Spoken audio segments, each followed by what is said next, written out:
ప్రియమైన దేవుని పిల్లలారా,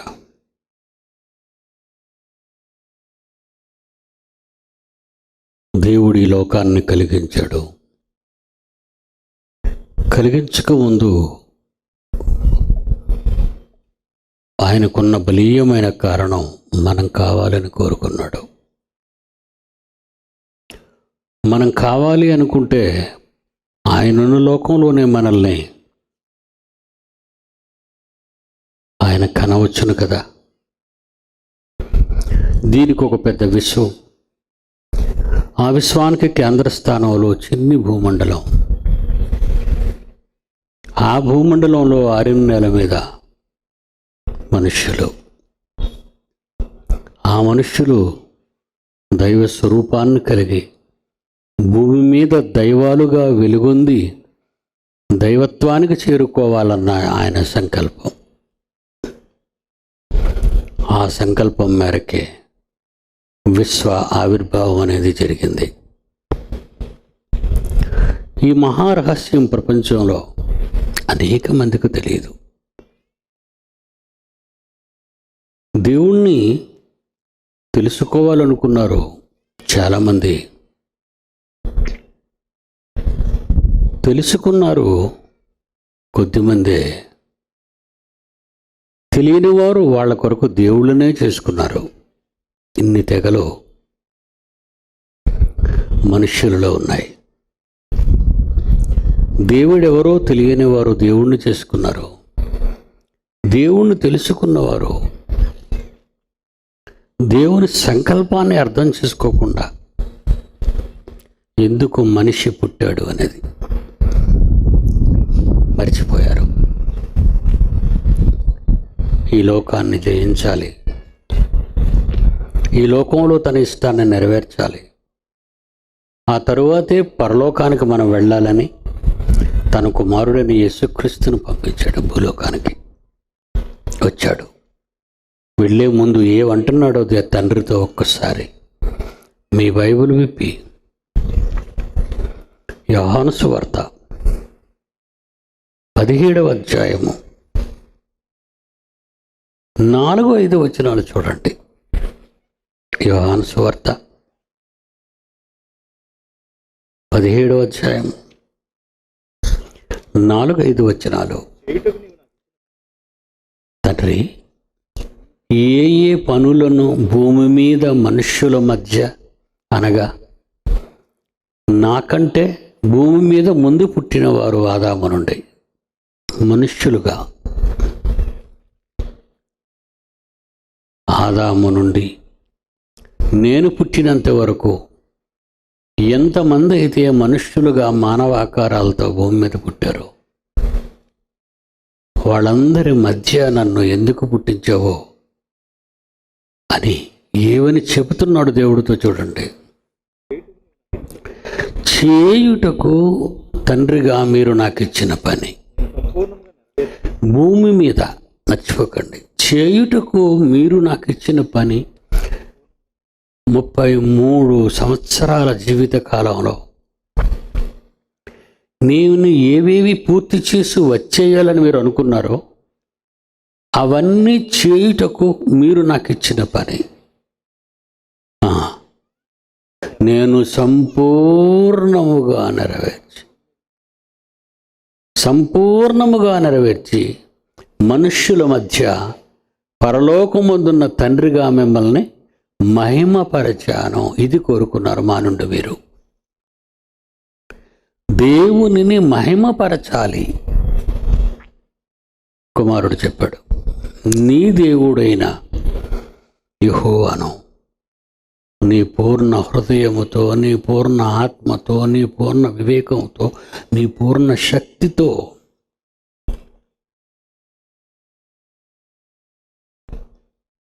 ముప్పై 30 ఏళ్ళు వరకు యోసేపు కుటుంబంలో పెద్ద కుమారునిగా, తరువాత పుట్టిన తమ్ముళ్లను చెల్లెళ్లను పోషిస్తూ తండ్రికి సహకారుడుగా ఉన్న యేసుక్రీస్తు వారు 30వ ఏట వచ్చింది, తండ్రి పని మీద వెళ్ళిపోయారు. ఇలా వెళ్ళిపోయిన కొద్ది కాలానికే మనుష్యుల మధ్య తండ్రిని గురించి ప్రకటిస్తున్న ఆ కాలంలో తల్లి తమ్ముళ్ళు చూడ్డానికి వెళ్ళారు.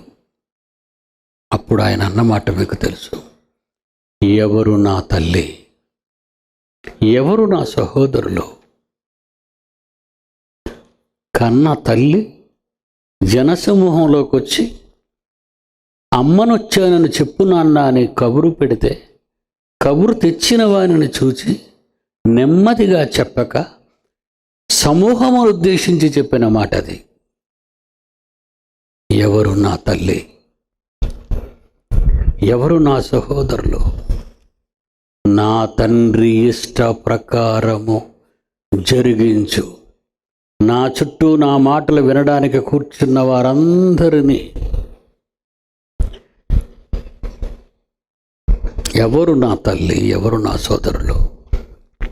నా తండ్రి ఇష్టాన్ని నెరవేర్చే వీళ్ళు నా సోదరులు, నా సోదరీమణులు. అమ్మ తండ్రి ఇష్టాన్ని నెరవేర్చలేదా? నెరవేర్చుంటే యేసుక్రీస్తు కూడా ఉండేది. యోసేపు తండ్రి ఇష్టాన్ని నెరవేర్చలేదా? నెరవేర్చి ఉంటే యేసుక్రీస్తుతో కూడా ఉండేవాడు ఆయన. కానీ వాళ్ళు లేరు.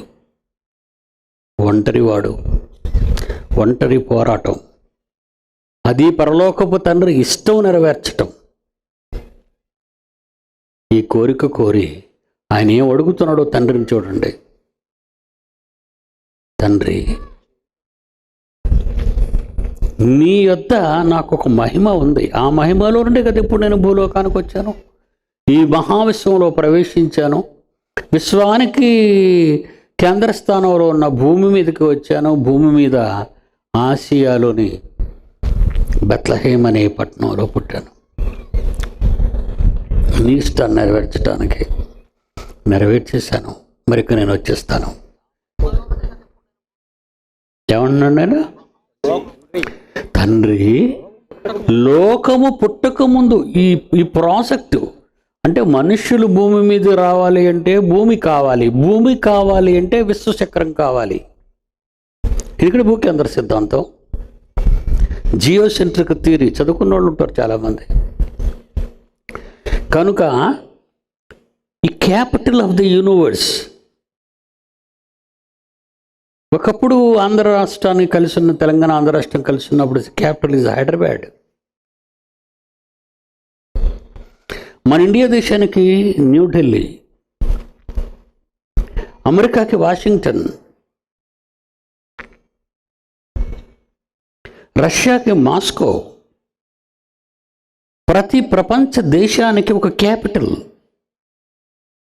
కేంద్ర స్థానం, సెంట్రల్ గవర్నమెంట్ ఉంటుంది. స్టేట్ గవర్నమెంట్ చేయకపోతే సెంట్రల్ గవర్నమెంట్ చేయాలి. స్టేట్ గవర్నమెంట్ కానీ ఫుల్ఫిల్ చేయకపోతే సెంట్రల్ గవర్నమెంట్ కలుగు చేసుకోవాలి. వరదలు వచ్చాయి, ఇల్లులు పోయాయి, పంటలు పోయాయి. రాష్ట్ర ప్రభుత్వాన్ని అడుగుతారు రైతులు, మేము ఇలాగ వరద బాధితులు, మేమంతా చేయలేకపోతున్నాం, మాకు జరిగిన నష్టం కొన్ని వేల వందల ఎకరాల్లో పంట నష్టపోయింది, మరి మా రాష్ట్రంలో ప్రజలకు ఇంత డబ్బు కావాలి.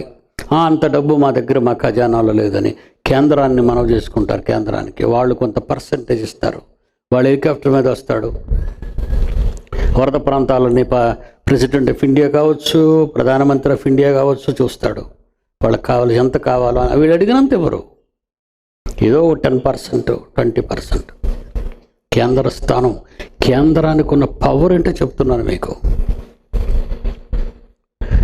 ఈ మహావిశ్వంలో కేంద్ర స్థానంలో ఉంది భూమి. ఈ భూమి మీద ఉంది విశ్వానికి గవర్నమెంట్. ఆ ఒక్క మాట చదువుతాం రా. అసలు మన పుట్టుకు వెనక ఎంత పెద్ద కన్స్ట్రక్షన్ ఉందా? ఒక ఫుట్పాత్ మీద అడుక్కు తినేవాడిని చూస్తాం, గూడు లేక నిద్రపోయి అనాథులను చూస్తున్నాం. వాళ్ళు ఎవరు అనుకున్నారు? వాళ్ళు they are all images of God, దేవుని స్వరూపాలు.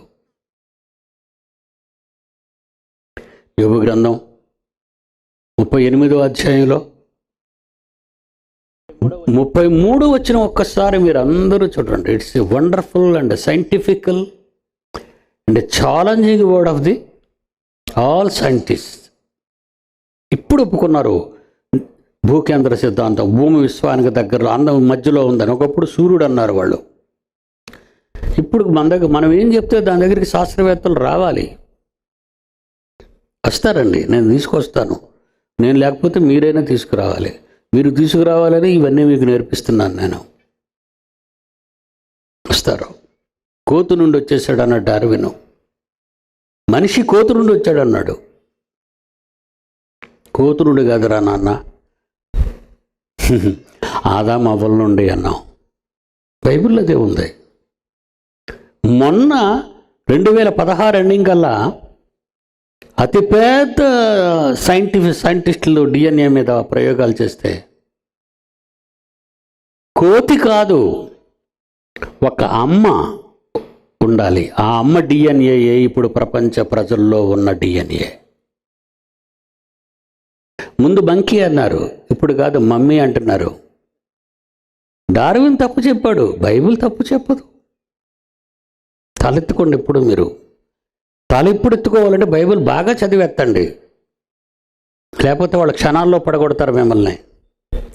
నా దగ్గరికి ఎవడు రాడు, ఇండియను రాడు, అమెరికను రాడు, ఏమండి any European scientist, any NASA scientist ఎవడు రాడండి. ఇది భయం. నేనంటే వాళ్ళందరికీ నిజంగా భయం. ఒకవేళ మీకు ఎవరైనా తెలుసుంటే పిలవండి, మళ్ళీ జగ్గీపేటలో మీటింగ్ పెడదాం మా ఇద్దరిదినే. ఎవడిని విడిచిపెట్టనండి. అనుకుంటున్నారు వాళ్ళు జ్ఞానవంతులు అనుకుంటున్నారు. మనవాళ్ళు ఎలాంటోళ్ళండి, ఏమండి మనవాళ్ళు ఎలాంటోళ్ళంటే అసలు నాలెడ్జ్ లేదండి ఎవరికి. Not only India, any country in the world, ప్రపంచంలో ఏ దేశంలో ఉన్నవాడికి సరైన జ్ఞానం లేదు. ఇప్పుడు తెలుసుకుంటున్నారు, ఒరే మన అందరికీ మూలం ఒక అమ్మ అని. అమ్మ ఇంకా పైకి వెళ్ళలేదు, నాన్న దగ్గరికి వెళ్తారు. తర్వాత ఆదాం గారు, ఆ తర్వాత ఇంకా పైకి వెళ్ళాలి. అందరినీ కన్న తండ్రి, తన కలలను మన ద్వారా పండించుకోవాలన్న కన్న తండ్రి దగ్గరికి వెళ్ళడానికి ఇంకా 2 మెట్లు ఉన్నాయి. అమ్మ దగ్గరకు వచ్చారు కోతును వదిలి. అమ్మ నుండి వెళ్ళవలసింది నాన్న దగ్గరికి ఆదాము నుండి వెళ్ళవలసింది నిజమైన ఆత్మలకు తండ్రి, పరలోకమందున్న మా తండ్రి అని అనమన్నాడు యేసుక్రీస్తు. పైకి వెళ్ళాలి, కానీ కింద కూడా మళ్ళీ ఒక 2 మెట్లు దిగాలి. వాళ్ళు కింద ఎక్కడ ఉండిపోయారంటే వాళ్ళు ఇంకా ఆఫ్రికాలోనే ఉన్నారు. ఆఫ్రికా ఖండంలోని కోతుల రూపాన్ని చూసిన డార్విన్, వాడిది కూడా కోతు ముఖమే. వాడు ఫోటో చూడండి మీరు. Is a Christian family. Darwin Christian, వాళ్ళ అమ్మా నాన్న క్రైస్తవులు. వీడు చదువుకుంటున్నటువంటి ఆ కళాశాలలో వీడిని ఆఫ్రికా ఖండం చూడమని డార్విన్ని పంపితే అక్కడ కోతులు చూసి ఈడు ముఖం అద్దంలో చూసుకొని అయితే మనిషి కోతులుండే వచ్చాడన్నాడు. ఈరోజు సైన్స్ వాళ్ళనే నమ్మింది మొన్నటి వరకు, ఇప్పుడు నమ్మడం మానేసింది. కోతి కాదు, no monkey, mummy is there అని వీళ్ళు చెప్పారు. బైబిల్ ఎప్పుడు చెప్పింది? ఆదికాండం చూడండి. క్రీస్తు పూర్వం, ఏమండి క్రీస్తుకు పూర్వం 1000 సంవత్సరాల క్రితం రాయబడిన పాత నిబంధనలోని సృష్టి కార్యక్రమం గురించి ఆదికాండంలో దేవుడు మాట్లాడుతూ 3వ అధ్యాయం ఆదికాండం 20వ వచనం, ఆదాము తన భార్యకు అవ్వ అని పేరు పెట్టాడు. ఎలయనగా జీవము గల ప్రతి వానికిని తల్లి, మమ్మీ, మా అమ్మ. బైబిల్ ఎప్పుడు చెప్పింది? ఈ పిచ్చి పిల్లలు ఎప్పుడు చెప్పారు? ఎప్పుడు చెప్పాడండి? ఇంకెవడండి పిడి సుందరదారు నిలబడతాడు? ఎవడు నిలబడ్డు. ఒకవేళ ఎవరైనా నిలబడితే ఇక్కడ ఎవరినైనా రేపు తీసుకొచ్చేయండి. ఎందుకంటే వచ్చిన తర్వాత ఒప్పుకుంటే కుదరదు. క్రైస్తవుడిని చేసేసి ఇక్కడ కూర్చోబెడతాను స్టేజ్ మీద నా పక్కనే. ఎందుకంటే వచ్చేవాడు మనం ఓడించిన తర్వాత మళ్ళీ వాడు వెనక్కి వెళ్ళకూడదు, అది కండిషన్. దీదాత కిషన్ ఛాలెంజ్ అదే. వీర బ్రహ్మానికి విసిరించాలని అదే. ఏమండి, చాలామంది పెద్ద పెద్ద వాళ్ళందరినీ వేసుకొచ్చారు, మీ అందరికీ తెలుసు. అందుకే ఎవడు రాడు, భయం. పేరు చెప్పగానే హార్ట్ అటాక్ వచ్చేస్తుంది వాళ్ళకి. వాడి దగ్గరికి వెళ్ళి పోటీ పడి ఓడిపోతే మా వాళ్ళు మా ఇంట్లో మా ఊర్లో తిరగలేను, నేను వెళ్ళకుండా ఉంటే బెటర్. వెళ్తున్నాం. Geocentric theory. ఆకాశం, యోబు గ్రంథం 38-33 చదువుతున్నాడు. యూనివర్స్ గురించి చెబుతున్నాడు ఇప్పుడు మీకు. యూనివర్స్ గురించి మాకు అవసరం అంటే, మీకు అవసరం కనుకనే యూనివర్స్ చేశాడు ఆయన. అంత ఎందుకంటే చేయడం, భూమి చేసితే సరిపోదా అనుకుంటే ఎలా అవుతుంది మీరు? ఎందుకండి వాచ్లో 2 ముళ్ళు ఉంటే మాకు సరిపోవు, మళ్ళీ సెకండ్ల ముళ్ళు వెనకాతలు ఈ ముళ్ళు తిరగడాలి, ఈ గొడవ అంతా ఎందుకండి? ఈ చర్మానికి అంటించుకుంటావు 2 పొడవాటు 2 మేకుల్లాంటివి ముళ్ళులాగా. వెనకాతల బోర్డు సిస్టమ్ ఉంది బిడ్డ. వెనకాతల చాలా ఉన్నాయి తిరిగే చక్రాలు, పళ్ళ చక్రాలు అంటారు అవి. విమానంలో హ్యాపీగానే కూర్చుంటాం, ఏసీ చక్కగా ఉంటుంది, నీట్గా ఉంటుంది. కానీ రోదన రోదన ఎంత పెద్ద శబ్దం అంటే భరించలేవండి. ఆఫ్టర్ ఆల్ 200 మందిని తీసుకెళ్ళేదానికి అంత పెద్ద గొడవ ఉంటే, అంత పెద్ద శబ్దాలు వచ్చేస్తుంటే, వాట్ అబౌట్ యూనివర్స్? ఈ విశ్వం గురించి ఏమనుకుంటున్నది ఈ లోకం? వాళ్ళకేం తెలియదండి వాళ్ళకి. కనుక ముళ్ళులు తిరగాలంటే గడియారంలో ఎంత మిషన్ ఉందో, విమానం ఎగరాలంటే దాని కింద ఎంత పెద్ద ఇంజిన్స్ ఉన్నాయో, ఒక ట్రైన్, ఒక బస్, నీ మోటార్ సైకిల్, మండేది లేకపోతే ఏది పని చేయదండి. మండే గుణం విశ్వానికి ఉంది కనుక సూర్యుడు మండుతున్నాడు, నక్షత్రాలు కోటాను కోట్ల నక్షత్రాలు మండిపోతున్నాయి. ఇంత సిస్టమ్ని నీకోసం చేయాలంటే, అవును, అదే నీ గొప్పతనం. నువ్వు ఫుట్పాత్ మీద పడుకున్నా, బెగ్గరగా అడుక్కుంటున్నా, గూడు లేక అలమటిస్తున్నా, పస్తులుండి ఏమైపోతున్నా, దేవుడు నీకోసమే చేసింది ఇదంతా. అలా చేయాలంటే నరుడున్న నా రూపం ఉన్న భూమి, నా రూపం ఉన్న భూమి నా స్వాధీనంలో ఉండాలి, నా పిల్లలకు అనుకూలంగా ఉండాలి. అదే ప్రకృతి ఒడి. ఒక తల్లి ఒడి మీకు తెలుసు, ఒక ప్రకృతి వడి గురించి చాలామంది కవులు చెప్పారు. కానీ ప్రకృతి వడి అంటే ఎలా ఉంటుందో వాళ్ళకి తెలీదు, ఎలాగ అయిందో వాళ్ళకి తెలియదు. ఇటు అమ్మ ఉయ్యాలు కట్టడమే జ్ఞాపకం ఉంటుంది వాళ్ళకి. కన్న తండ్రి విశ్వాన్ని కట్టాడే, అన్నిటినీ తిప్పుతూనే ఉన్నాడండి. ఇందులో తిరగనదంటూ ఏదీ లేదు. అదొక్కటి మీరు తెలుసుకుంటే చాలు. గడియారంలో అన్నీ తిరగాలండి, వెనకాతల చక్రాలు. ఏదో ఒక చక్రం తిరిగితే గడియారం పనిచేయదండి. ఆకాశంలో 4000-5000 అడుగులకు వెళ్ళిపోయినటువంటి విమానంలో ఏ చక్రం తిరగకపోయినా మళ్ళీ కిందకు వచ్చేయాలండి. ఇన్ని 100 కోట్ల సంవత్సరాల నుండి ఈ ప్రకృతిలోని ప్రతి చక్రం తిరుగుతుందరా. ఒక భూమి చక్రంగా తిరుగుతుంది, ఒక చంద్రుడు చక్రంగా తిరుగుతుంది, ఒక సూర్యుడు చక్రంగా తిరుగుతున్నాడు, గ్రహాలు చక్రాలుగా తిరుగుతున్నాయి, నక్షత్రాలు తిరుగుతున్నాయి. ఇన్ని చక్రాలు తిరిగితే ఇంతట చక్కని వాతావరణం, మా ప్రాణవాయువు, బ్రతికే బ్రతుకు కాలం మనకిచ్చాడు. కనుక ఈ భూమి గురించి ఏమన్నాడు ఒక్కసారి మీరు వినాలి. ఆకాశ మండలపు కట్టడలుని వెరుగుదువా అని అడుగుతున్నాడండి యోగుని. యోగు అనుగేదో గజ్జి వచ్చేసింది, దొరద వచ్చేసింది, పిల్లలు చచ్చిపోయారు, ఆస్తులు పోయాయి, భార్య చూస్తే లేనిపోయిన మాటలు అన్న తినేస్తుంది సూటిపోటి మాటలతో. భూమి మీద చమ చుట్టూ ఉన్న వారితో తాను అనుభవిస్తున్న బాధను తిరగ తన శరీరమే చిల్ల పెంకులతో గోక్కునే స్థానంలో ఉన్నప్పుడు ఆ కొడుకును వాదార్చడానికి దేవుడు చెప్పిన అతిపెద్ద మాట, పెద్ద సబ్జెక్ట్ చెప్పాడండి. అది ఆ రోజు అర్థమైంది యోబు గారికి, తర్వాత 20 శతాబ్దంలో నాకు అర్థమైంది. శతాబ్దంలో ఎవరికి అర్థం కాలేదండి. ఏమంటున్నాడు యోబుతో? ఆకాశ మండలపు కట్టడలోని వెరుగుదవా. సూర్యుడికి రూల్స్ అండ్ రెగ్యులేషన్, గ్రహాలకు రూల్స్ అండ్ రెగ్యులేషన్స్, రోడ్డు మీద పోయే బళ్ళకి ట్రాఫిక్ రూల్స్ ఉంటాయి, ఆకాశానికి విమానాలకి స్పేస్ రూల్స్ ఉంటాయి. విమానానికి రూల్స్, బళ్ళకు రూల్స్, మరి ఓడలకు రూల్స్, ట్రైన్లకు రూల్స్, అన్నిటికీ ట్రాఫిక్ రూల్స్ ఉన్నాయి. చిన్న చిన్న వాటికి ఎన్ని రూల్స్ ఉంటే ప్రమాదాలు జరగకుండా అతిపెద్ద విశ్వానికి ఎన్ని రూల్స్ ఉన్నాయి? కట్టడలు. కట్టడలు అంటే కమాండ్స్. కమాండ్స్ అంటే ఆజ్ఞలు. మీకు కట్టడ చెప్పాడు ఇందాక, నీ దేవుడైన యెహోవాను పూర్ణ హృదయముతో, పూర్ణ ఆత్మతో, పూర్ణ వివేకముతో. ఈ కట్టడని అందరూ మర్చిపోయారండి. ఆది తల్లి మర్చిపోయింది, ఆది తండ్రి మర్చిపోయాడు. ఆ గర్భాలు పుట్టిన మనం అంతా ఈ ఆజ్ఞలన్నీ మర్చిపోయాం. ఎక్కడికో పాపము పుణ్యం అనుకుని పోయాం. కానీ విశ్వంలో ఈరోజు సూర్యుడు ఉదయించడని కానీ, బాగా ఈసారి ఎండాకాలం రాదని కానీ, ఈసారి వర్షాలు పడవని కానీ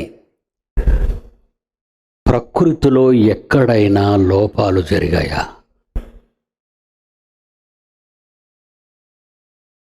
లేవండి. దేవుని ఆజ్ఞను పాటిస్తున్న ప్రకృతిది. అమ్మో, ఊరంత భయం. తన రూపంలో చేసుకున్నాడే మనల్ని. మనకేం భయం? మనకేం భయం అండి? దేవుడంటే భయమా? దేవుడంటే భయం ఉంటే భయపడుతున్న యేసుక్రీస్తు ఏమంటున్నాడో చూడండి. ఈ మహావిశ్వాన్ని కలిగించినప్పుడు ఆయన దగ్గర ఉన్నాడు. భూమి లేదు కదా. ఏమండి? ఆది యందు దేవుడు భూమి ఆకాశములను సృజించెను, భూమి నిరాకారముగాను శూన్యముగాను. ఎందుకంటే సెంట్రల్ పాయింట్ కనుక దాని గురించే చెప్పాడు, ఆకాశం భూమి అని. మిగతా చెప్పలేదు, లేవనుకోకండి.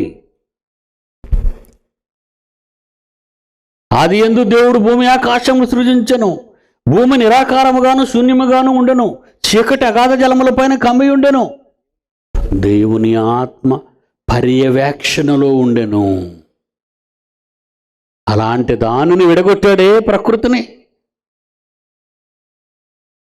యేసుక్రీస్తున్నాడు. అప్పుడు యేసుక్రీస్తు ఏమన్నాడు? కలిగి ఉన్నదేదియు ఆయన లేకుండా కలుగలేదు. సామెతల గ్రంథం చూద్దాం. ముందు తర్వాత యోహాను సువార్తకి వెళ్దాం. 8వ అధ్యాయము సామెతల గ్రంథం 29వ వచనం. భూమి యొక్క పునాదులను నిర్ణయించినప్పుడు నేను ఆయన యొద్ద ప్రధాన శిల్పిని, designer and constructor and engineering, entire engineering ఎంత ఉందో అంతా ఆయన దగ్గర ఉంది. ఆయనే యేసుక్రీస్తు. అందుకే వచ్చాడు మన మధ్యకి. ఈ ప్రాసెస్ అంతా చేసినప్పుడు ఆయన దగ్గర ఉన్నాడు కనుక. యోహాను సువార్త 1వ అధ్యాయం 1వ వచనం నుండి, ఆది యందు వాక్యముండెను, వాక్యము దేవుని యొద్ద ఉండెను, వాక్యము దేవుడై ఉండెను, ఆయన ఆది యందు తండ్రి అయిన ఆయన యొద్ద ఉండెను, సమస్తమును ఆయన మూలముగా కలిగి ఉండెను, కలిగి ఉన్నదేదియు యేసు లేకుండా కలగలేదు. ఈ సూపర్ పవర్ అండి ఆయన. యేసుప్రభు అంటే ఏమనుకుంటున్నారు? ఏదో సిలువలో కనబడుతున్నాడు, దెబ్బలు కనబడుతున్నాయి అనుకుందండి లోకం. Super power. అందుకే లోకానికి వచ్చాడు. నన్ను వెళ్తావా? మీ తమ్ముళ్ళ దగ్గరికి, చెల్లెల దగ్గరికి వెళ్తావా? వెళ్తాడు డాడీ. కానీ రాజుగా, చక్రవర్తిగా, అధికారిగా, జమీందారుగా కాదు. సామాన్య అతి బీద జీవితం నుండి బీదవానిగా పుట్టిన నువ్వు ఉన్నతమైన తండ్రి సేవ చేయాలని లోకానికి దూరం అయి, లోకాన్ని ఆశించకుండా నీ తమ్ముళ్ళకి, నీ చెల్లెళ్ళకి నీ జీవితంలో నేర్పించే విధి విధానాన్ని పరలోకంలో విని భూలోకానికి వచ్చాడు ఆయన. తల్లి కడుపులో కదులుతూ డెలివరీ వస్తున్నప్పుడు నొప్పిని భరించలేని ఆ తల్లి మరియమ్మ, ఒక పక్క ఈ ఊరిలో చంపేస్తారు ఈ ప్రాంతంలో అని యోసేపు తన భార్యను తీసుకొని ప్రక్కనున్న ప్రాంతానికి వెళ్ళిపోవటం మీకు తెలుసు. అంటే ఆయన కడుపులో పడినది మొదలుకొని ఆయనకు సంభవించే భయంకరమైన పరిస్థితులు, ధర్మ విరోధ సంబంధమైన మర్మము క్రియ చేయుచున్నది. యేసు పుట్టాడనే న్యూస్ పరలోకంలో తెలిసిపోయింది, భూలోకానికి తెలిసిపోయింది, జ్ఞానులకి తెలిసిపోయింది. జ్ఞానులు వచ్చేసారు. కానీ ఎక్కడ ఉంటాడు?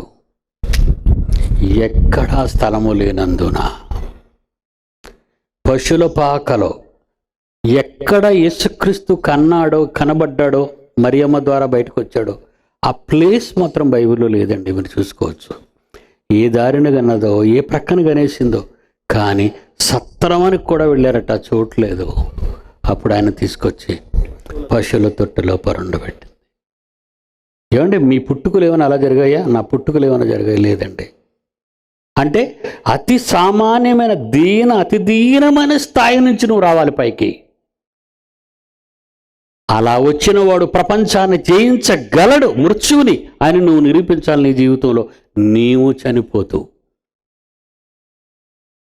ఆ ప్రణాళికను సక్సెస్ చేసాడండి. చంపేయడానికే కదండి, ధర్మ విరోధ సంబంధమైన మర్మం పనిచేస్తుంది. మీరు ఏ రోజు అంటున్నాడు ఆ జ్ఞానులు పిలిచి, ఎక్కడ పుట్టాడో నాకు చెప్పండి, నేను కూడా వెళ్ళి కొంచెం మరి బహుమతులు ఇవ్వాలి కదా ఆయనకి. ఏ నాటకం ఆడాడో తెలుసు కదా మీకు. చాలా కష్టాలు పడ్డాడండి ఆయన. చివరిగా సిలువెక్కే ముందు తండ్రితో మాట్లాడుతున్నాడు. చేయుటకు నీవు నాకు ఇచ్చిన పని 17 అధ్యాయం 4-5 వచనాలు. యోహాను, చేయుటకు నీవు నాకు ఇచ్చిన పని భూమి మీద సంపూర్ణముగా నెరవేర్చి, నాయనా నిన్ను కొడతారా, నాయనా నీ గుడ్డలు చించేస్తారా, నాయనా నీ నెత్తిన ముళ్ళ కిరీటం పెడతారు నాయన, నానాని నీ కొరడాతో కొడతారు నాయన, నీ మీద ఉమ్ము వేస్తారు నాయన, నిన్ను చెంపదెబ్బలు కొడతారు నాయన, నిన్ను అవమానిస్తారు నాయన, నిన్ను హేళన చేస్తారు నాయన. ఇవన్నీ భరిస్తావా? క్రిస్టియన్. ఈరోజు క్రిస్టియన్ అని మనం ఎందుకు చెప్పుకుంటున్నాం? క్రీస్తును కలిగి ఉన్నాము గనుక క్రిస్టియన్ అయ్యాం. మరి మీరేం చేస్తారు? ఆ యేసును నమ్మితే అన్ని కష్టాలే, మీకు మర్చిపోకండి. సుఖాలు భూమి మీద కాదు,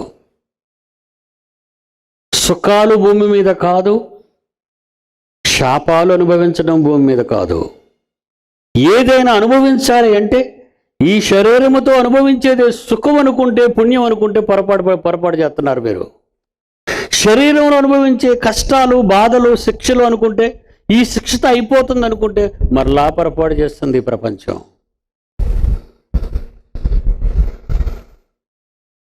తండ్రి భూమికి పునాదులు వేసినప్పుడు నేను నీ దగ్గర ఉన్నాను కదా, మరి ఇప్పుడు ఆ వైభవం ఏంటో నాకు తెలుసు కదా అని మీ దగ్గర ఉన్నప్పుడు, ఇప్పుడు నేను మరి అక్కడికి రావాలి కదా. ఏమంటున్నాడు? లోకము పుట్టక మునుపు నీ యొద్ద నాకు ఏ మహిమ ఉందో తండ్రి, ఆ మహిమ నువ్వు నాకు ఇస్తానని మాట ఇచ్చావు కనుకనే నేను భూలోకానికి వచ్చి ఇన్ని కష్టాలు అనుభవించాను కదా. ఆ మహిమతో నేను వస్తున్నాను, ఇప్పుడు సిలువ నుంచి వచ్చేస్తున్నాను. ఆ మహిమతో నన్ను మహిమపరచు అన్నాడు. ప్రతి క్రైస్తవుడు భూమి మీద జరుగుతున్న ధర్మ విరోధ సంబంధమైన శక్తితో పోరాడాలి. పోరాటం ఆరంభమైంది.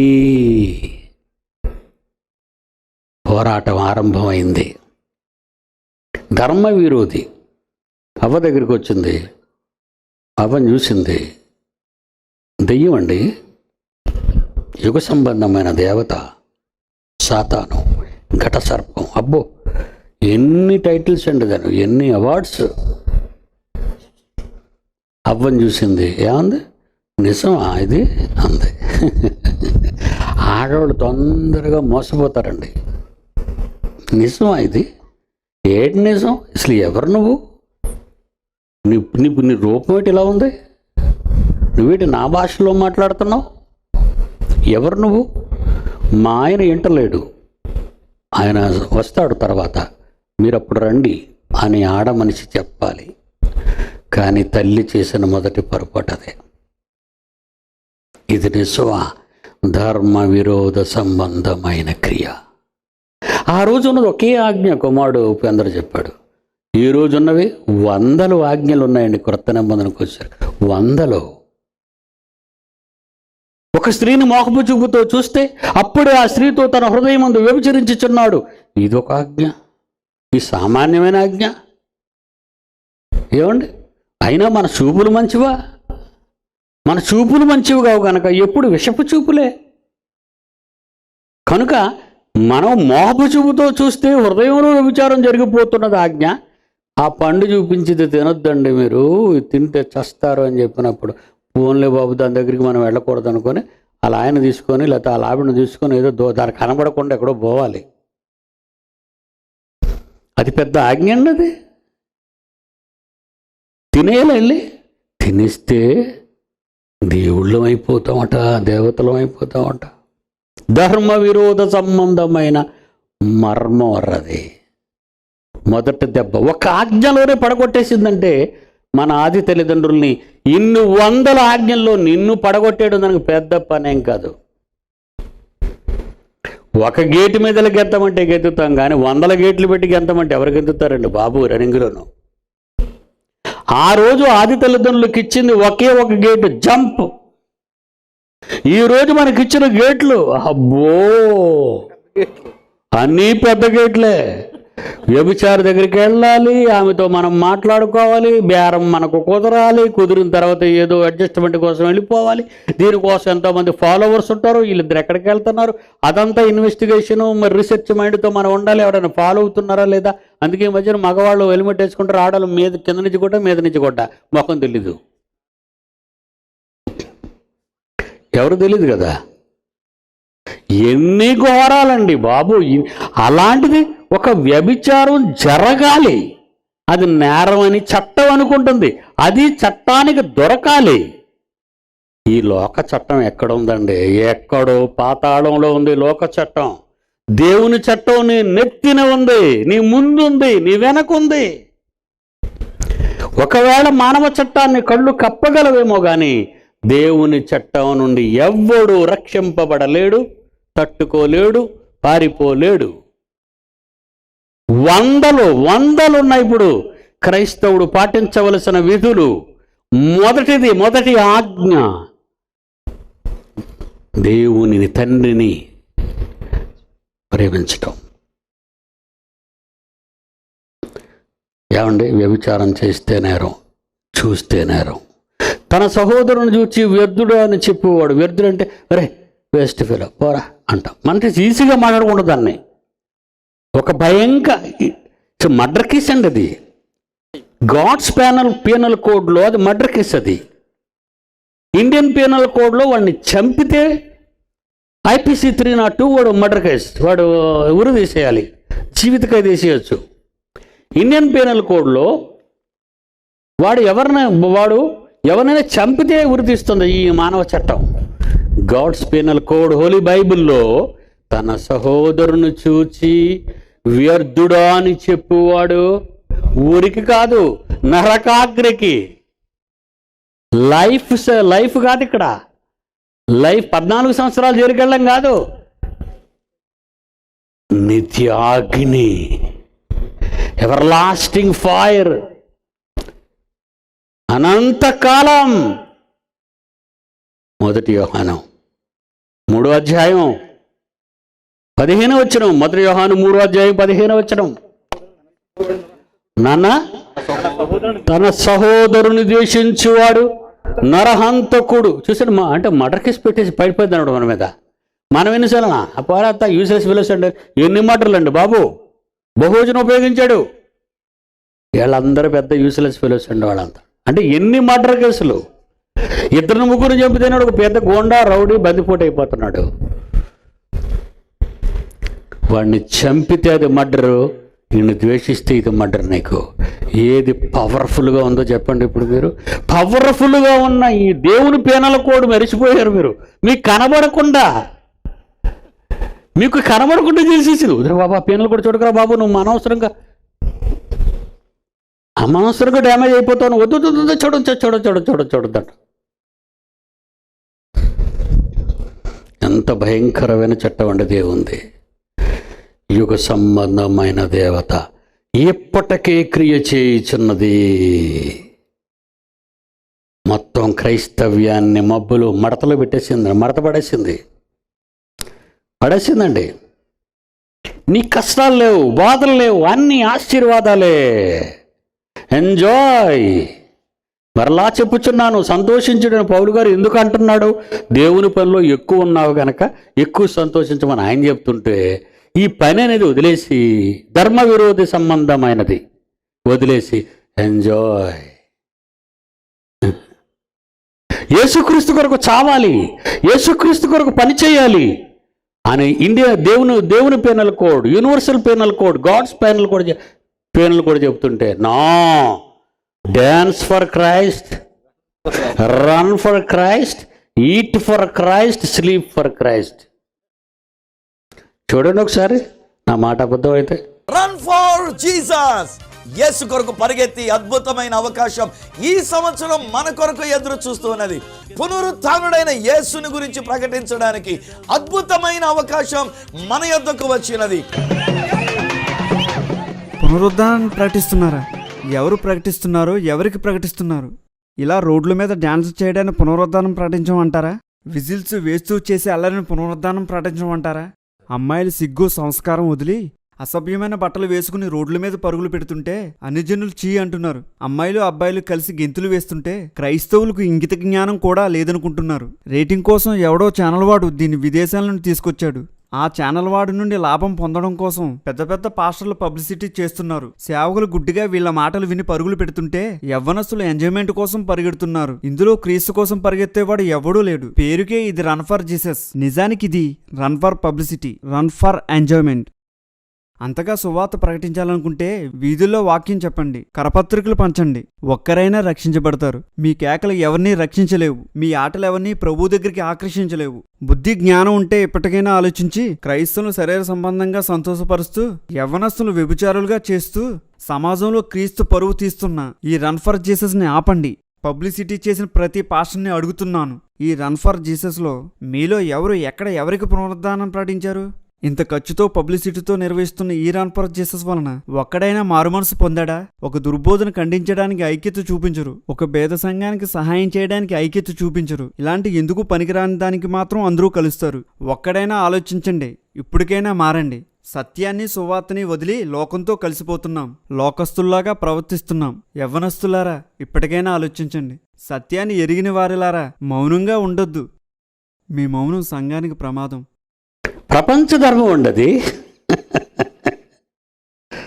డ్యాన్స్లో గెంతుతున్నారు. యేసుక్రీస్తు పునరుద్ధానం పొందాడని సర్వలోకానికి వెళ్ళి ప్రకటించండి అన్నాడు. ఆయన పునరుద్ధానం పొందిన తర్వాత ఇందాక చెప్పాడు ఉపేంద్ర కుమారుడు, ఆయన వెళ్ళిపోతూ ఒక మాట అన్నాడు, సర్వలోకానికి వెళ్ళి సర్వలోకానికి సువార్తను ప్రకటించుడి. సువార్తను ప్రకటించుడి, వార్తలు కాదు, సువార్త. సువార్త అంటే ఏంటండి? యేసు మరణము, యేసు సమాధి, యేసు పునరుద్ధానుడు. మరణము, సమాధి, పునరుద్ధానం ఎవరి కోసం? మన పాపాల కోసం. వాటన్నిటినీ ఆయన భరించి తన ప్రాణాన్ని పోగొట్టుకొని సమాధి చేయబడ్డాడు. ఆయన లేచిపోయాడు. ఆయన లేచిపోయినప్పుడు నువ్వేం చేయాలి? నీ పాపాలు తీసేసినందుకు గాను తండ్రి సంకల్పాన్ని నెరవేర్చటానికి అనేక మంది దగ్గరికి వెళ్ళి వాక్యాన్ని ప్రకటించాలి. చూడండి ఒకసారి, వాక్యం ఒక మైక్ పట్టుకున్నాడండి. కొంతమంది యవన బిడ్డలు బయలుదేరారు రోడ్డు మీద. సిటీ, ఒక పెద్ద సిటీ అండి అది. బయలుదేరుతుంటే కరపత్రాలు పంచుతుంటే మెగాఫోన్తో కొట్టి కరపత్రాలన్నీ కాల్చేసి నిజంగా ఆ దైవజనుల్ని ఎంత ఇబ్బంది పెట్టారు ఒకసారి మీరు చూడాలి. నేను ఎవరి మీద కిట్టక చెబుతున్నానని మీరు అనుకోకండి. నిజంగా దేవుని సేవ చేసే వాళ్ళకి ఎన్ని బాధలో ఆ చేసేవాళ్ళకి అర్థమవుతాయి తప్ప ఇలా గెంతే వాళ్ళకి ఎవరికి అర్థం కాదండి. Okay, lights off.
సువార్త ప్రకటించి వారి పాదములు పర్వతముల మీద సుందరములైనవన్న మాటకు లోబడిన పిల్లలు దేవుని వాక్యాన్ని ప్రకటించటానికి, కరపత్రాలు పంచటానికి ప్రజల మధ్యకు పట్టపగలు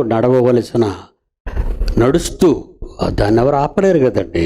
ఎవరైనా నడుస్తాం రోడ్డు అంట, ఎవరిని డిస్టర్బ్ చేయలేదు. వాళ్ళు అందుకున్న వాళ్ళు అందుకుంటారు, అందుకున్న వాళ్ళు చింపబడేస్తుంటారు. వాళ్ళనేమన్నారు, మనం పంచుకుంటూ వెళ్ళిపోతాం అంతే. కానీ ఎంత రప్చర్ చేశారంటే, అంటే ధర్మ విరోధ సంబంధమైన మర్మము ఇప్పటికే క్రియ చేయుచున్నది. మనలో అనేక మందిని వాడి వలలో వేసుకున్నాడు అపవాది. వాళ్ళని రోడ్లెక్కి గెంతిస్తున్నాడు, రోడ్లెక్కి డ్యాన్సులు వేయిస్తున్నాడు. వాళ్ళనెవరు అడ్డలేదేంటి, వాళ్ళనెవరు బంధించలేదేంటి? అది దయ్యము పని గనుక సాతాను తన సామ్రాజ్యాన్ని అది కూల్చుకోదు. అంటే మనలో అనేక మంది దాని అరిచేతిలో పడిపోయారు, దాని హస్తం క్రింద ఉన్నారు. దేవుని పిల్లలారా, నిజంగా ఒక కలెక్టర్ అండి, ఆయన ఐఏఎస్ చదువుకున్నాడు, ఆయన కలెక్టర్. ఆయన అలాంటి ఆయన ఖాళీ సమయంలో యేసుప్రభువుని నమ్ముకున్నాడు కనుక ప్రజలకు సువార్త ప్రకటించడానికి ఐఏఎస్ ఆఫీసర్ కాదు, ఆయన ముందు పుట్టింది దేవుని కుమారుడుగా. తర్వాత చదువుకోవడం వల్ల, ఐఏఎస్ చదవడం వల్ల కలెక్టర్ ఉద్యోగం వచ్చింది. అలానే భూమి మీద కలెక్టర్కి అంకితం కాలేదు ఆయన. నా తండ్రి నన్ను పుట్టించాడు, నా సమయంలో నాకున్న మిగిలిన సమయాన్ని అలా కలెక్టర్ ఉద్యోగానికి సెలవు పెట్టేయటం, మానేయటం, ఎగ్గొట్టేయటం లేదు. మిగిలిన ఖాళీ సమయాల్లో దేవుని వాక్యాన్ని ప్రకటిస్తున్నాడు. అలాంటి వ్యక్తి మీద తిరుగుబాటు చేసి ఎంత భయంకరంగా అంటున్నారో ఒక్కసారి చూడండి. ఎవరు, ఎక్కడ? Lights off. An honest IAS officer has been pulled up by the Tamil Nadu government for preaching and propagating religion, as it could trigger communal tensions. But Uma Shankar has cried foul, saying he has been targeted by the BJP and RSS for exposing corruption. He has also alleged that the state government's move is unconstitutional. So will the Tamil Nadu government clarify? நரகத்தில் உள்ளவங்க பரலோகத்தை பார்க்க முடியுமே தவிர பரலோகத்துக்கு வர முடியாது. அல்லேலூயா. ஒரே ஒரு ரூட்ல தான் பரலோகத்துக்கு வர முடியும், அது இயேசு அப்படிங்கிற ஒரு ரூட் தான். It could be very difficult for anybody who meets him first at a gathering like this to guess that he is an IAS officer. Meet Uma Shankar from Tamil Nadu, who has been preaching for the last 3 years. Suddenly, he gets a notice from the state government to stop preaching and propagating religion, being a member of service. Even on a working day, what I do on during my time, that is after 6 o'clock, it's my business. No government, no BJP, no RSS, no Hindu Munnani can question. It's purely my personal life, and I am entitled to have my personal life, my personal liberty. The officer is claiming that threats from fringe groups have escalated in the recent past, leading to the notice. Tamil Nadu Chief Secretary's diktat to Uma Shankar comes just days after he came under attack from fringe groups in Kanyakumari. According to police sources, they allege that Uma Shankar's visit to Kanyakumari creates communal tension. I have been attacked by RSS, BJP cadres, not once but twice. This is the third time it has happened. The RSS people, BJP people tried to kill me. And the one option I had was to go to the government and request for protection. But if the government has joined them, where is the protection? The BJP not taking the charge lying down. They accuse him of flouting rules. He's using his office in a sense implicitly, and it doesn't matter if it's a holiday. But if he wants to preach anything, he can give a speech at the church. But to go around to the public, that is in a way activity tantamount to conversion activity, and is against the law. The bureaucrat enjoying the support of his community while the state remains silent. He is a man of absolute integrity, a very honest officer. He believes in a style of proclamation for which he is entitled to. He is entitled to, and Constitution gives him protection. While the debate over the IAS officer's religious practice rages on, several questions have been raised over the constitutional rights of Uma Shankar and the liberty to preach his religion that remain unanswered. Bureau Report, Times Now. ఏమండి, ప్రభుత్వాన్ని ఖండిస్తున్నాడని collector మీద కత్తిగట్టి 3 ఏళ్ళు ఊరుకున్న తర్వాత నువ్వు బయటికి వెళ్ళి Bible చెప్పటానికి వీళ్ళేదని శాసించారండి. వీరుడండి ఆయన. Is my son. ఆయన వీరుడైన ప్రకటిస్తానన్నాడు. దానికి దీనికి సంబంధం లేదు. నేను నా తండ్రి పని మీద వచ్చాను ఇక్కడికి. భూమి మీద బ్రతకాల గనక ఎక్కడో దగ్గర కూలీనా చేయాలి, కలెక్టర్ అయినా చేయాలి, బిల్ కలెక్టర్ అయినా చేయాలి. 4 రాళ్ళు వస్తే కదా నేను, నా భార్య, నా పిల్లలు తినటానికి. మగాడండి. Is a Christian. Is a Christian. నిజంగా అండి, ఒక పాస్టర్ గారిని రక్తం వచ్చినట్టు కొట్టారండి ఇంటికి వెళ్ళి. నిజంగా నోటంట రక్తం చూస్తుంటే క్రైస్తవ హృదయాలు కరిగిపోవాలండి. క్రైస్తవ్యం మీద జరుగుతున్న ఈ దాడి క్షమించరాని నేరం, క్షమాపణ లేని నేరం, పాపం, మరణకరమైన పాపం. దానికి క్షమాపణ లేదు. చూద్దాం ఒకసారి చూద్దాం. కర్రలు పట్టుకొని బయట కాశారండి, ముక్కు గుడ్డలు కట్టుకొని.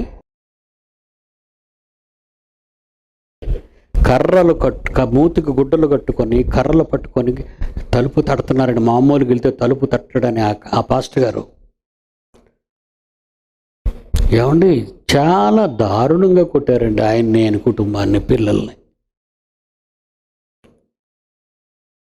తలుపు కొడుతున్నారండి, పక్కకి వెళ్ళమంటున్నాడు.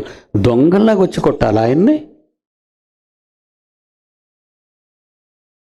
పాస్టర్ వాల్టర్ మాసిన్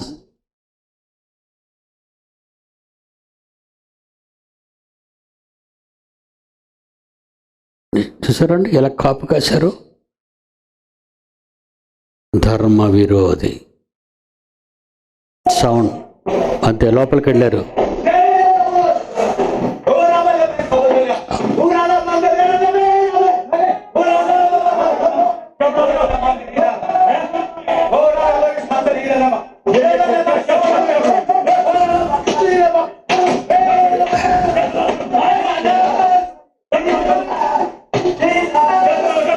ఈ దెబ్బలు తింటూ ప్రభువా వీళ్ళని క్షమించి తండ్రి అంటున్నాడండి. వాట్ ఏ వండర్ఫుల్ దైవజనుడు అండి ఆయన. Lights on. దేవుని పిల్లలారా, ధర్మ విరోధ సంబంధమైన మర్మము క్రియ చేయుచున్నది. భారతదేశానికి వచ్చింది. భారతదేశానికి రాకముందు ఇరాక్, సిరియాల్లో ఎంత భయంకరమైన పరిస్థితులు నెలకొల్పిందో చూడండి సాతాను. అటు నుంచి వచ్చిందండి ఇటు. నరుకుతున్నారండి, అక్కడ నరికేస్తున్నారు, తో కాల్చటం. ప్రక్కనే నల్గొండ అండి, మన తెలుసు కదా, నల్గొండలో ప్రార్థన చేసుకున్నారండి ఆ ఇంట్లో క్రైస్తవ కుటుంబం. కొట్టి కొట్టి బయటకు తీసుకొచ్చారు. చూడండి వాళ్ళ తలకాయలు చూడండి మీరు ఎలాగున్నాయో. రీసెంట్గానండి నల్గొండలో కాషాయి ముక్క పేట్రేగిపోయింది. ఓ ఇంట్లో సమావేశమైన క్రిస్టియన్ పాస్టర్లపై ఆర్ఎస్ఎస్, ఏబీవీపీ కార్యకర్తలు దాడికి తెగబడ్డారు. ప్రశాంతంగా ప్రార్థనలు చేసుకుంటున్న పాస్టర్లపై విచక్షణారహితంగా మూకుమ్మడిగా దాడి చేశారు. ఈ ఘటనలో పాస్టర్ ప్రభాకర్ సహా మరో 2 తీవ్రంగా గాయపడ్డారు. దుండగులు మహిళలను కూడా వదలకుండా అసభ్యంగా అవమానించి కులం పేరుతో దూషించినట్లుగా బాధితులు ఆవేదన వ్యక్తం చేశారు.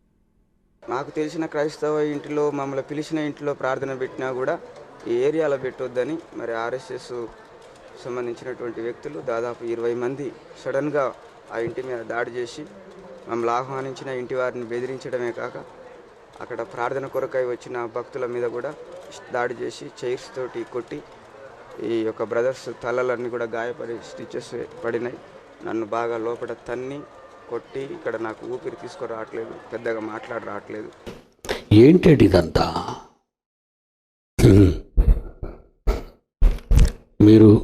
మిమ్మల్ని ధైర్యపరచడానికే వచ్చాను.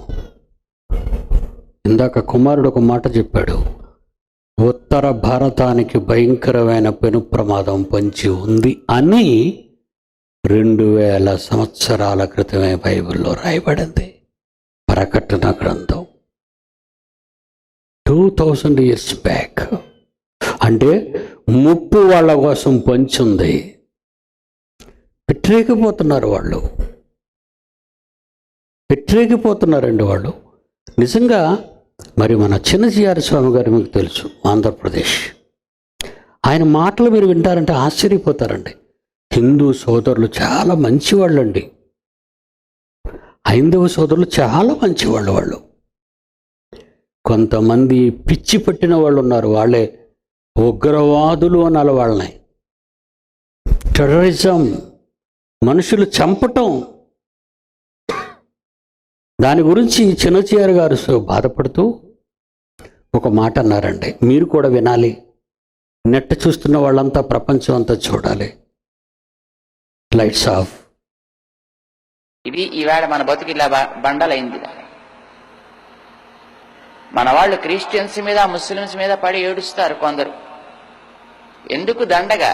నిన్ను చూసుకుని నువ్వే ఏడవాలి, పక్కవాడిని వీడిని చూసి ఏడవటం ఎందుకు? కనుక వాళ్ళకి మాకేదో ఒక ప్రమాణం ఉంది అని అనుకుంటున్నారు. They are great. అయ్యా మాకు ఖురాన్ ప్రమాణం అనుకుంటున్నారు, నైస్. మాకు బైబిల్ ప్రమాణం అనుకుంటున్నారు వాళ్ళు, సంతోషం. నీకేమిటి ప్రమాణం? ఏమి లేదండి. లేదా రేజ్ ఉంది, నీకు కూడా ఒక చదర్చడానికి వీలు కాని ప్రమాణం. వాళ్ళ మత గురువు ఆయన, చిన్నవాడు అయినా సరే ఎంత విశాల హృదయంతో మాట్లాడాడు ఆయన. ఎందుకర్రా వాళ్ళ జోలికి వెళ్తారు మీరు?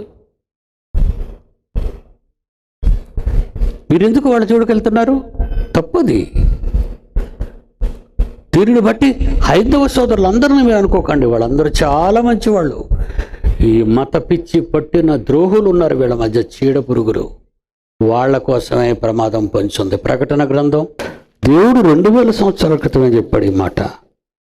ఈ ఉత్తర భారతం గురించి మాట్లాడుతూ ఈరోజు శాస్త్రవేత్తలు వాళ్ళ విధానం మనం చూస్తుంటే 16వ అధ్యాయము ప్రకటన గ్రంథం 18వ వచనం, అప్పుడు మెరుపులను ధ్వనులను ఉరుములు పుట్టెను, పెద్ద భూకంపము కలిగెను, మనుష్యులు భూమి మీద పుట్టినది మొదలుకొని అట్టి మహాభూకంపము కలుగలేదు. అంత గొప్పది. ఏది? ఇందాక మీరు చూసింది మీడియాలోది బైబిల్ అండి. బైబిల్ ఏమనుకుంటున్నారు? భవిష్యత్తు వాణి. అది భారతదేశానికి పొంచి ఉందని వాళ్ళకి తెలిసిపోయింది. కనుక ఇందాక ఒక మాట విన్నాం, మనుష్యుడు క్రైస్తవుడు ప్రార్థిస్తాడు, చెబుతాడు ధర్మాన్ని, వినకపోతే దేవుడే దండిస్తాడు. పుణ్యాలు పాపాల గురించి నువ్వు ఆలోచిస్తున్నావు. దేవుని వాక్యం అనే ధనాన్ని, నీ వెండి నీ బంగారాన్ని ఇచ్చి దేవుని వాక్యాన్ని కొనుక్కోమన్నాడు. మీ సంపాదన అంతా ఇచ్చి దేవుని వాక్యాన్ని తెలుసుకోమన్నాడు, నేర్చుకోమన్నాడు. దేవుని వాక్యం అంటే దేవుని మాట. భూమి కలుగుగాక అన్నాడు చూశారు, మాట. ఆ మాటే బైబిల్లో ఉన్న మాట. ఆ మాటే కలిగి ఉన్నది, ఏది ఆయన లేకుండా కలుగలేదు అని వీరిందాక చూసిన మాట. ఆ మాట భూమి కలుగుగాక అన్నాడే, అన్నప్పుడే మనిషికి కావలసిన బంగారము, వజ్ర వైడూర్యాలు, నవరత్నాలు, రత్న రాసులు, సంపద అందులోనే పుట్టిందండి. ఆయన మాట నీకు అవసరమైన ప్రకృతిలోని ఖరీదైనవన్నీ కలిగించాడు. ఆటి కోసం వేగిరి పడుతున్నావు నువ్వు. ఇందాక బాబు ఒక మాట అన్నాడు, ఏమండి మా జగైపేటలో మంచి బంగారం అండి ఇక్కడ ఉంటుంది, 24 క్యారెట్స్ గోల్డ్. ఇక్కడ వాళ్ళు ఆ వ్యాపారం చేసేవాళ్ళు ఆ బంగారం యొక్క ఇవే కొనుక్కుంటారట, మొక్కలు. అది ఇతర ప్రాంతాల నుంచి వచ్చి కూడా ఇక్కడ కొనుక్కొని వెళ్ళి వాళ్ళు కూడా వస్తువులు చేయరట ఆ మొక్కలు. నానా వాళ్ళకి ఆ బంగారం ఎక్కడి నుంచి వచ్చిందని అడిగాను. గత చరిత్రలో వాళ్ళ పూర్వీకులు తవ్వి తీసినది అది. మా జగ్గయ్యపేట పరిసర ప్రాంతాల్లో బంగారం వచ్చింది, గనులు అందులోకి వెళ్ళి సంపాదించారు. అవి బయటకు వస్తే ప్రమాదం కనుక వాళ్ళు తరతరాలు దాన్ని అలా దాచిపెడుతూ అమ్ముకుంటూ వాళ్ళు జీవిస్తున్నారు. కోహినూరు వజ్రం ఏమండి ఎక్కడ దొరికిందో చెప్పగలరా మీరు? పరిటాల. ఈ వజ్రాలు, వైడూర్యాలు, బంగారం, గోమేదకం, రత్నరాసులు ఇవన్నీ కలుగుగాక అన్న ఒక మాటలో వచ్చాయి. ఆ మాటలు ఎన్నో మాటలు ఉన్న 66 పుస్తకాలతోని మహాగ్రంథం మీ చేతిలో ఉంది. ఈ మాట చెబుతావా? వాటి కోసం వెంపర్లాడతావా? సంపాదన అంతా ఇచ్చి కొరుకు అన్నాడు. నీ సంపాదన అంతా ఇచ్చి మెడ వంగిపోయినంత బంగారం, కాళ్ళు ఎత్తలేనంత కడియాలు, చేతులు ఎత్తలేనన్ని గొరువైన గాజులు అవసరమా? మట్టిలో దొరికేదాన్నే దేవాలయమైన దేవుని పిల్లలైన మహిమగల రూపాన్ని కలిగిన మీరు వాటిని వాడుకోవలసిన వాటిని నెత్తినేసుకుంటున్నారు. జీవించవలసిన వాక్యాన్ని కాళ్ళ దగ్గర పడేసుకున్నారా? క్రైస్తవ్యం ఏ దశలో ఉందో చూడండి. మీ సంపాదన అంతా ఇచ్చి ఈ జ్ఞానాన్ని కొనుక్కోండి అని యేసు పేదలకు, నా మనవరాలు చెప్పింది చూసారా, పేదలకు సువార్త ప్రకటించుటకు, పేదలకు వాక్యమును ప్రకటించడం. ఇంతకు ఎవరు పేదలు? పేదలు ఎవరో తెలుసా? దేవుని వాక్యము లేని అమాయక ప్రపంచ ప్రజలు. వాళ్ళకి మీరు రత్నాలు, రాసులు, వైడూర్యాలు ఇవ్వనవసరం లేదు.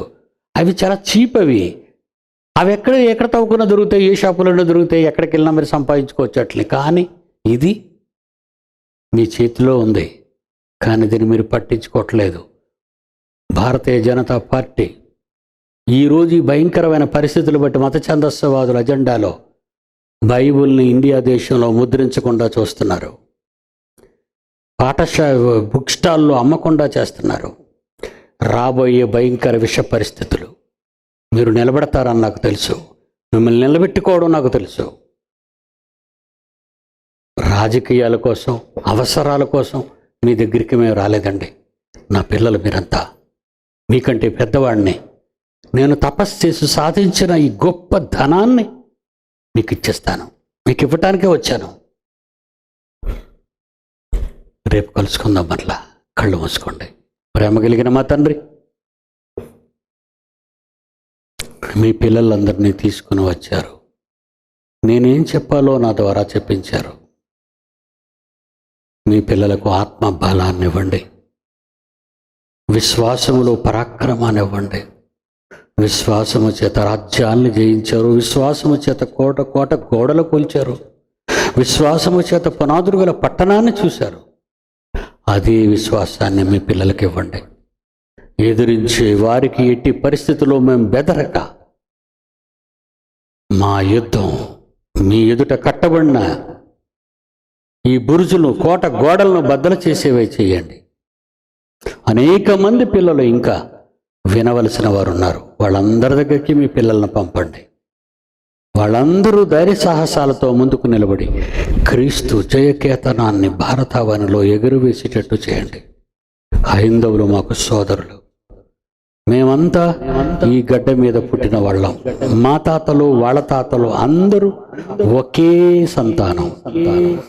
మా మధ్య వైషమ్యాలు, రోషాలు, అడ్డుగోడలు, ద్వేషాలు, కులాలు, మతాలు, ప్రాంతీయ తత్వాలు రెచ్చగొట్టి యుగ సంబంధమైన దేవత ధర్మ విరోధ సంబంధమైన క్రియ ఇప్పటికీ చేయించునే ఉన్నది. ఈ ఆపద నుండి మీ పిల్లలందరినీ కాపాడమని మీ పిల్లలకి మీ చేతులకు అప్పగిస్తూ యేసు వారి పరిశుద్ధ నామాన్ని ప్రార్థన అడుగుచున్నాము తండ్రి. ఆమేన్. మన తండ్రి దేవుని ప్రేమ, కుమారుడైన యేసుక్రీస్తు వారి కృప, పరిశుద్ధాత్మ దేవుని అన్యోన్య సహవాసం సదా మనందరికీ తోడై ఉండి నడిపించునుగాక. ఆమేన్.